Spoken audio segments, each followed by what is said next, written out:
সে হলো প্রকৃত আলেম। জানার নাম কিন্তু আলেম না।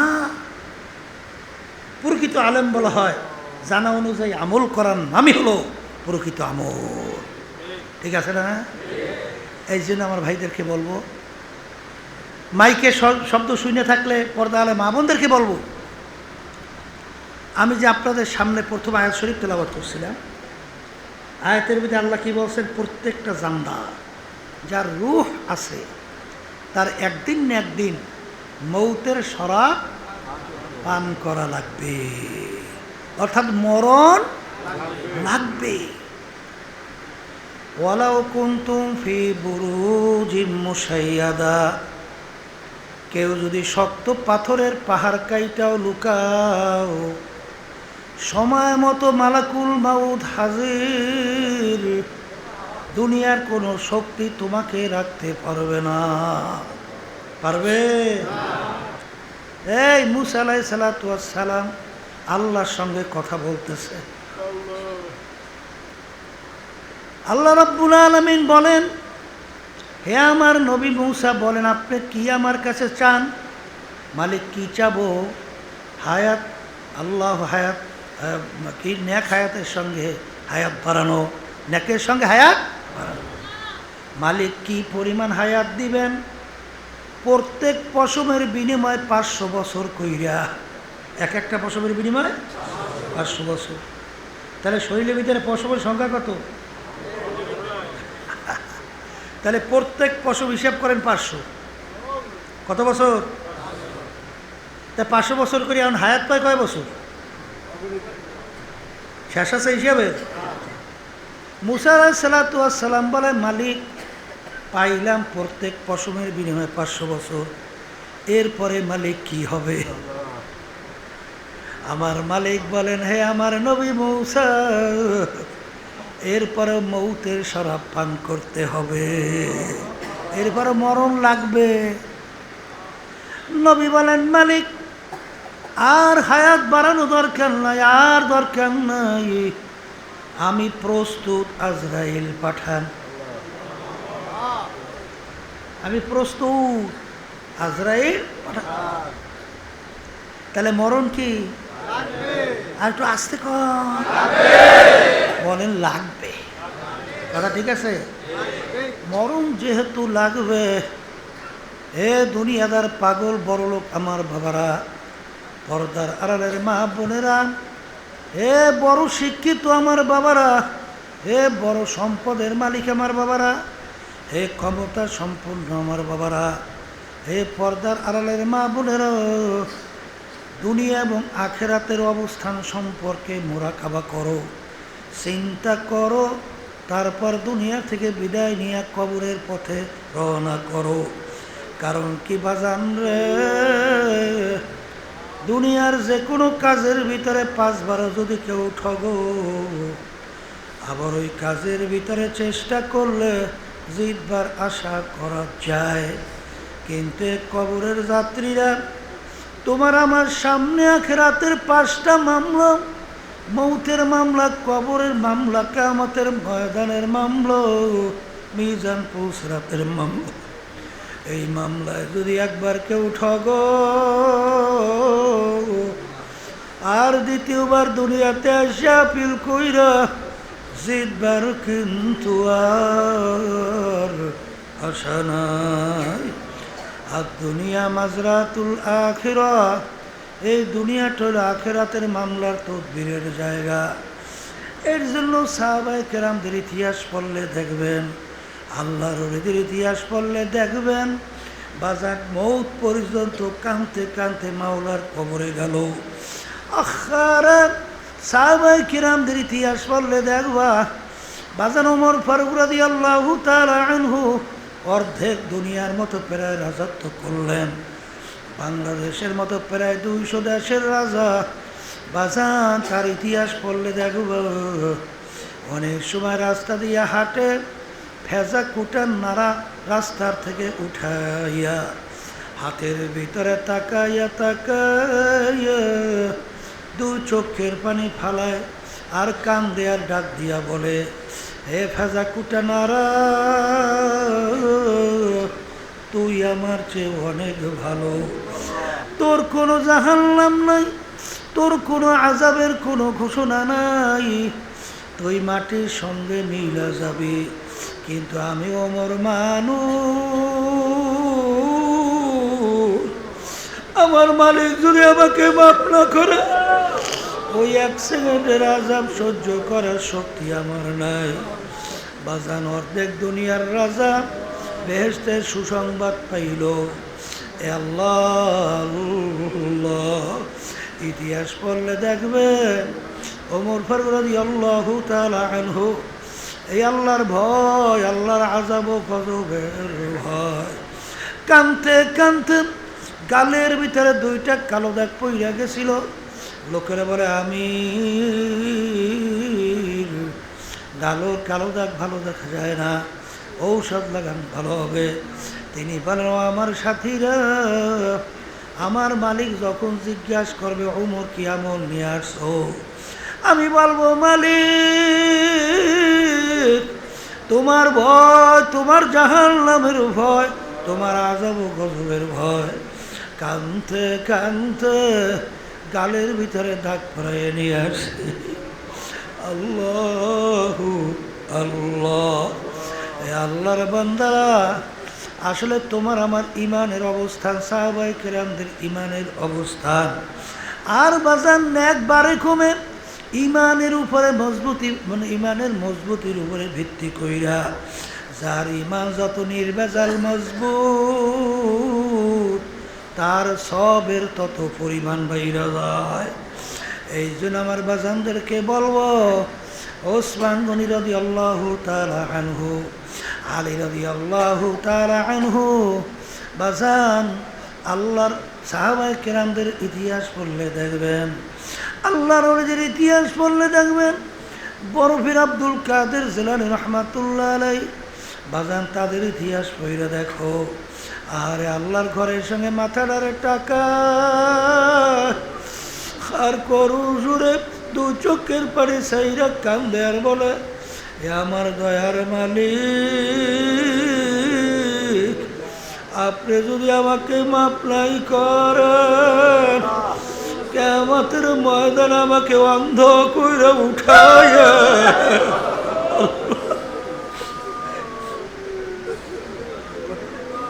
মালিক, দুনিয়ার মানুষ আমাকে বড় পীর সাহেব হুজুর বলছে, আরে আমার হাতে যদি জাহান্নামের শিকল লাগে, এক তো আযাব, অন্যদিকে লজ্জা, আমি এইটা কিভাবে সহ্য করব? আমার আব্বাজান প্রায় বলতেন, বাজান যেই মামলার তদবির নাই, ওই মামলারও কিন্তু খালাস নাই। দুনিয়ার যে কোনো কাজের ব্যাপারে তুমি যদি তদবির না করো, তুমি যদি পরিশ্রম না করো, তুমি যদি সেইটা গুরুত্ব সহকারে সময় না দাও, ওই কাজের ভালো ফলের আশা করা যায় না। কিন্তু কবরের যাত্রীরা, আখিরাতের মামলায় যদি তুমি পুরস্কৃত হইতে চাও, তুমি যদি বিজয় অর্জন করতে চাও, আখিরাতের মামলার থেকে যদি পরিত্রাণ পাইতে চাও, বাজান রে, ওই মামলার তদবির কইরা দুনিয়ার থেকে বিদায় নিয়ে এরপর অন্ধকার কবরে শোয়া লাগবে। কারণ একবার যদি কেউ ঠগ আর দ্বিতীয়বার দুনিয়াতে আইসা আপিল কইরা জিতবার কিন্তু আর আশা নাই। মনকে বোঝারে মন, তামাম দুনিয়ার যে কোনো প্রান্তে মানুষ থাকলে সেকেন্ডের ভিতরে যোগাযোগ করা যায়। আরে আমার আব্বা বাড়ির দরজা ঘুমায়া রইল, আমার আম্মাও ঘুমায়া রইল, আমার আত্মীয় স্বজন ঘুমায়া রইল, তামাম দুনিয়া যে কোনো প্রান্তে মানুষ থাকলে সেকেন্ডের ভিতরে কথা বলা যায়, চেহারা সহ কথা দেখাও যায়, বলাও যায়। কিন্তু বাড়ির দরজায় তারা ঘুমায়া রইল, আজ পর্যন্ত খবর দিতেও পারে নাই, নিতেও পারি নাই। এখন মনটাকে বুঝাইয়া বলেন, ওরে মন, এমন একদিন তো আসবে যেদিন তুমি ওরকম মাটির গর্ভের ভিতরে চাপা মাটি দিয়ে ফেলাইয়া রাখবে, আরে দুনিয়ার সমস্ত কার্যক্রম তার ধারায় চলবে, তুমিও খবর নিতে পারবে না, দিতেও কিন্তু পারবে না। এ কবরের যাত্রীরা, এই পর্দারে মা বোনেরা, বারজান আমরা যারা মুসলমান, আমরা তো কোরআনুল কারীম বিশ্বাস করছি, আমরা তো আল্লাহর উপরে ঈমান আনছি, আমরা তো আল্লাহর হাবিবের উপরে ঈমান আনছি, বেহেশত ও জাহান্নামের উপর ঈমান আনছি, ফেরেশতাদের উপর ঈমান আনছি। বাজান সেই কোরআনুল কারীমের মধ্যে আমার মালিক শুনায়া রাইখা গেছেন, শুনায়া রাখছেন, ফাআম্মা মান থাকুলাত মাওয়াজিনুহু ফাহুয়া ফি ঈশাতির রাদিয়া ওয়া আম্মা মান খাফফাত মাওয়াজিনুহু ফাউম্মুহু হাওিয়া ওয়া মা আদরাকা মা হিয়া নারুন হামিয়া। আমার মালিক বলেন, আমি তোদের আমল নামা দাড়ি পাল্লা দিয়ে ওজন দেব, যাদের নেকের পাল্লা ভারী হইয়া যাবে, আর তাদের জন্য এমন শান্তির জায়গা বেহেশত বানায় রাখছি, যেই বেহেশতের ভিতরে একবার ঢুকলে আর কোনো দিন বের করা হবে না। আল্লাহ আপনি আমার জন্য, আমাদের সবার জন্য কবুল করে নেন। আর তোদের আমল নামা দাড়ি পাল্লা দিয়ে ওজন দেওয়ার পরে যাদের গুনার পাল্লা ভারী, নেকের পাল্লা হালকা, আমি ফেরেশতাদেরকে হুকুম করব, ও ফেরেশতারা এই নেমুক হারাম এই নাফরমানদেরকে বান্ধো। আমি ওদেরকে দুনিয়ায় পাঠাইয়া ওদেরকে আমি এত নাজ নেয়ামত দান করলাম, আমি ওদেরকে নেয়ামত চক্ষু দান করলাম, এই চক্ষু দিয়ে ওরা কত সুন্দরভাবে দেখছে, কত অন্ধ, ওদেরকে আমি দেখার সুযোগ দেই না, ওরা তামাম দুনিয়া দেখছে অন্ধকার অন্ধকার, আমি ওদেরকে নেয়ামত দান করছিলাম চক্ষু। আরে কত মানুষ আরে বোবা কথা বলতে পারে নাই, আমি ওদেরকে কথা বলার শক্তি দান করছিলাম। কত মানুষ বিকলাঙ্গ, কত মানুষ আহারে অঙ্গহানি, হারে হাত নাই পাও নাই পঙ্গু, ওদেরকে আমি এত সুন্দর হাত পাও দান করলাম। কত মানুষ আমি আল্লাহু আকবার, আহারে ওদেরকে প্রতিবন্ধী বানাইছি, আমি ওদেরকে এত সুন্দর ব্রেনের মানুষ বানাইয়া, আমি ওদেরকে এত নেয়ামত ভোগ করাইয়া, আমার দেওয়া সূর্যের আলো ভোগ কইরা, আমার দেওয়া জমিনের ভিতরে ফসল খাইয়া, আমার দেওয়ার নেয়ামত পানি পান কইরা, আমার দেওয়া নেয়ামত বাতাস আরে ভোগ কইরা, আরে আমার হুকুম মানে নাই, ফাগুল্লু ওদেরকে বান্ধ, ওদেরকে বান্ধ, বেওয়ারাইহিম জাহান্নাম, আমার শাস্তির জায়গা ওদেরকে জাহান্নামে ফিকা ফিকা ফেলাইয়া দাও। ওই জাহান্নাম কেমন জায়গা, আল্লাহ আপনি আমাকে আমাদের সবাইকে মাফ করে দিয়ে, জাহান্নামের আগুন আমার মালিক বানাইয়া, আমার মালিক বলে ফেরেশতারা এই আগুনে হবে না, আরে ওদেরকে এত নেয়ামত খাওয়াইলাম, আমার হুকুম মানে নাই, ওদেরকে এই আগুনে হবে না, আগুন আরো তেজ করো, 1000 বছর পর্যন্ত আগুন তেজ করলো। আগুন তেজ করতে করতে আল্লাহর হাবিব বলেন হাত্তা মাররাত, আগুন একেবারে লাল টকটকে হয়ে গেল। আর আল্লাহ রাব্বুল আলামিন বলে ফেরেশতারা এই আগুনে হবে না, আগুন আরো তেজ করো। আবার 1000 বছর আগুন তেজ করতে করতে আগুন একেবারে সাদা দবদবে হয়ে গেল। আল্লাহ রাব্বুল আলামিন বলে এই আগুনে হবে না, আরো তেজ করো। আবার 1000 বছর আগুন তেজ করতে করতে হাত্তা ওয়াত্তাত, আগুন একেবারে কালো অন্ধকার হয়ে গেল। জাহান্নামের আগুন এরকম অন্ধকার অবস্থায় আছে, এখন ওই আগুনের কেমন তেজ। আল্লাহ রাব্বুল আলামিন বলেন, নারুল্লাহিল মুকাদাতুল্লাতি তাত্তালিউ আলাল আফইদা। জাহান্নামের আগুন এমন তেজের হবে, শরীরে যে কোনো জায়গায় লাগার সঙ্গে ওই আগুন যে কলিজা পর্যন্ত পয়সা যাবে। আল্লাহ আপনি আমাকে আমাদের সবাইকে মাফ কইরা দেন। এ কবরের যাত্রীরা, এই কথা কিন্তু আমি বলি নাই, কোনো পীর মুফতি মুহাদ্দিস বলে নাই, আল্লাহ রাব্বুল আলামিন বলছেন। আমরা শুধুমাত্র শোনাইয়া যাই। এ আল্লাহর বান্দারা, যদি তোমার আহারে কোনো সন্দেহ থাকে, তাহলে তোমার মুসলমান দাবি করার কোনো অধিকার নাই। নারুল্লাহিল মুকাদাতুল্লাতি তাত্তালিউ আলাল আফইদা। জাহান্নামের আগুন শরীরে লাগার সঙ্গে সঙ্গে কলিজা পর্যন্ত পুইজা যাবে। আল্লাহ আপনি আমাকে আমাদের সবাইকে মাফ করে দিয়ে। এ দুনিয়াদার পাগল আমার বাবারা, লা ইয়ামুতু ফিহা ওয়ালা ইয়াহইয়া। আমার মালিক বলেন, এত শাস্তি এত কষ্টের পরেও বাঁচবেও না, মরবেও না। মরণ তালাশ করে পাওয়া যাবে না। জাহান্নামের আগুনে নাফরমান জ্বলতে জ্বলতে আল্লাহ রাব্বুল আলামিন কোরআনুল কারীমের ভিতরে বলেন, কুল্লামা নাদিজাত জুলুদুহুম বাদদালনাহুম জুলুদান গায়রাহা। জাহান্নামের আগুনে জাহান্নামীরা জ্বলতে জ্বলতে ওদের শরীরের চামড়াটা শরীর থেকে পৃথক হইয়া জমিনের ভিতরে ধারাস করিয়া পড়িয়া যাবে।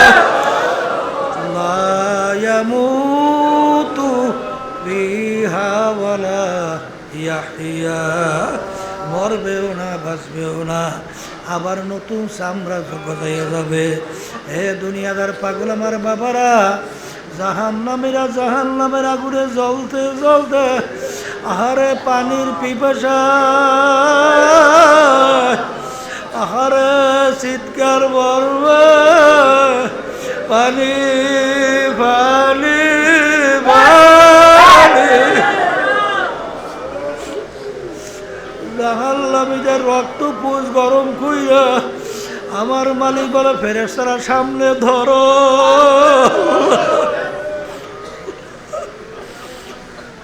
পানির পিপাসায় পাগলের মতো যখন রক্ত পুষ গরম করা ঢোক ঢোক কইরা গেলবে, নিচের দিকে যাবে,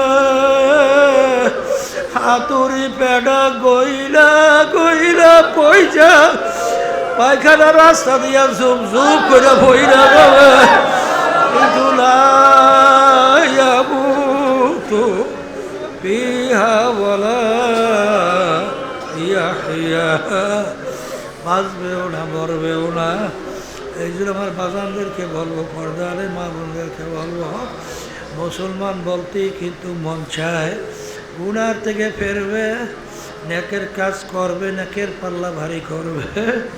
আর এই গুনার পাল্কা হালকা নিয়া ইমানকে নির্ভেজাল মজবুত কইরা তারপর অস্থায়ী জিন্দিগি দুনিয়ার থেকে বিদায় নিয়া স্থায়ী জিন্দিগি আখেরাতের জিন্দিগি থেকে রওনা করবে। কিন্তু বাজান রে, শয়তান এবং নফস আম্মারা এবং মানুষ শয়তান তোমার আমার পিছনে শত্রু হিসাবে লাইগা আছে। আমার আল্লাহ বলেন, ইন্নাশ শাইতানা লাকুম